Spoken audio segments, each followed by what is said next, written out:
Selepas beberapa tahun berapa juzuk yang tunggu hafal. Macam dipaksa juga kan. Tapi sebagai ibu bapa, kita rasa itu dah paksaan yang lain. Itulah saya sebenarnya nak kena sama belajar tu mana nak cari knowledge lagi.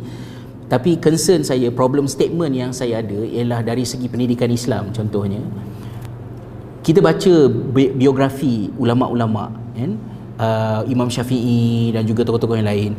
Adakah education mereka mewakili education massa di zaman mereka, ataupun mereka itu adalah exceptional cases?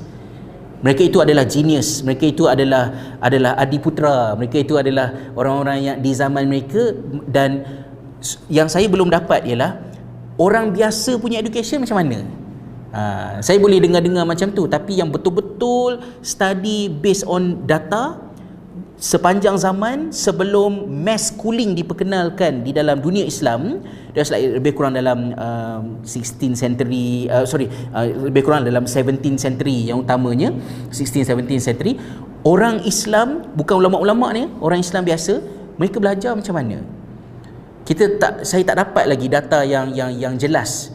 Tetapi yang ulama-ulama ni, at least saya boleh katakan bahawa zaman itu berjaya melahirkan Imam Syafi'i, berjaya melahirkan ulama-ulama yang hebat-hebat ini sebab pendidikan personalization. It means that mereka, macam mana parent dia pupuk, mereka nak start belajar hafal Quran habis umur 9 tahun. Tidak ada sebarang regulation yang meletakkan budak-budak umur 9 tahun kena pergi sekolah Nizam Mulk, katalah contohnya. Tak. Imam Syafi'i rasa, parent dia rasa dia nak belajar ni, dia pergi situ 5 tahun, 7 tahun, 10 tahun duduk kat situ. Lepas tu pindah pula ke sana. Setiap seorang scholar yang kita baca, tidak ada siapa pun yang standard education mereka. Mereka pergi berdasarkan keupayaan, kemahuan, kecenderungan dan kelebihan masing-masing. Lalu lahirlah. Dan yang menyebabkan, saya tak berani kata menyebabkan lah, yang mungkin menyumbang kepada merosotnya kualiti kita as a whole sebagai ummah ini, ialah apabila standardized mass education bermula. Apabila semua orang ikut silibus yang sama. By the age of 7 up to 12, this is the program. 13 to 17, this is the program. Boleh tak ikut cara lain? Susah. Nak ikut cara lain macam mana? Homeschooling baru start. Baru je mula ada yang cuba buat. Gifted education, very poor. Adiputra, bermasalah. Syukri Adam yang berlakon cerita Jin Samsudin dulu pun sampai jual roti canai apa semua, hidupnya terumbang-ambing. Education kita tak dapat entertain yang benda-benda ni tadi, yang exceptional cases tadi. Jadi di situlah saya nampak kebimbangan dia. Jadi kalau ibu bapa nak pupuk anak untuk hafal Quran awal dan sebagainya, pada saya kalau ibu bapa nak lebih, kena buat lebih. Dan kena buat lebih tu maknanya maybe you have to fully engage with your children's education. Saya tak katalah semestinya sampai fully homeschooling, tapi you decide the path. Dan berani untuk tak sama macam orang lain. Anak lambat setahun, awal setahun, 6 tahun masuk darjah 1, 11 tahun masuk sekolah menengah, 16 tahun dah habis sekolah menengah ke apa ke, just do it.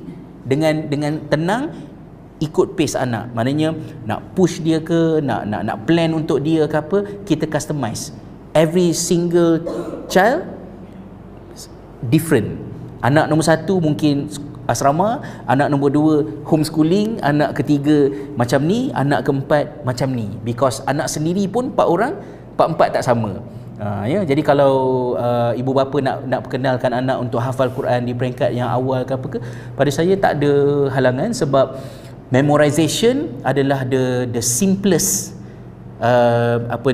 thinking yang boleh dibuat. So bila dia simplest, maknanya dia tidak ada bagi pressure kepada kognitif. Cuma budak tu minat, tak minat, suka, tak suka, pupuk, tak pupuk lah. Ya. Dan kalau macam anak macam dah tak boleh nak pergi tu, discuss lah dengan anak macam mana. Ataupun buat perjanjian. Okey, ayah nak kamu hafal 10 juzuk. Anak berkata, okey, saya setuju hafal 10 juzuk kalau ayah hafal 3 juzuk. Kalau ayah setuju, anak setuju, mungkin jadilah kot.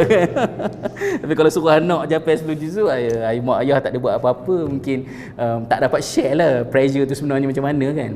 Saya masih bincang dengan sekolah kami sebenarnya, kami bimbang sebab saya rasa lah menghafal Al-Quran ni membosankan dari segi aktiviti, membosankan because every day they are doing the same thing. Kekhawatiran saya sebab Abdullah bin Mas'ud juga refuse bila sahabat minta untuk dia buat kelas tiap-tiap hari. Dia kata, saya tak nak buat kelas tiap-tiap hari sebab Nabi ajar yang itu. Dia buat kelas 2 kali seminggu saja. Sebab faktornya satu je, iaitu saya tak nak kamu jemu, kata Abdullah bin Mas'ud. So you can imagine student doing the same thing at the same hour every day for so many years dengan attention span yang reduce kerana generasi mereka. Saya concern dan setengah fikir macam mana nak buat. Can we find another way to help our children memorize the Quran in a different way? Sebab kejemuan itu is significant sehingga Abdullah bin Mas'ud pun take note dan tak nak buat kelas tiap-tiap hari. Kerana tak nakkan jemu. Bila jemu, tak masuk dah. Saya takut sekolah tahfiz melahirkan hafiz yang benci Al-Quran. Na'udzubillah. Yang benci Al-Quran. We do have experience on things like this, bahawa budak-budak yang hafal Al-Quran ni benci Al-Quran because the experience, the routine were not something sweet to remember. Tak seronok.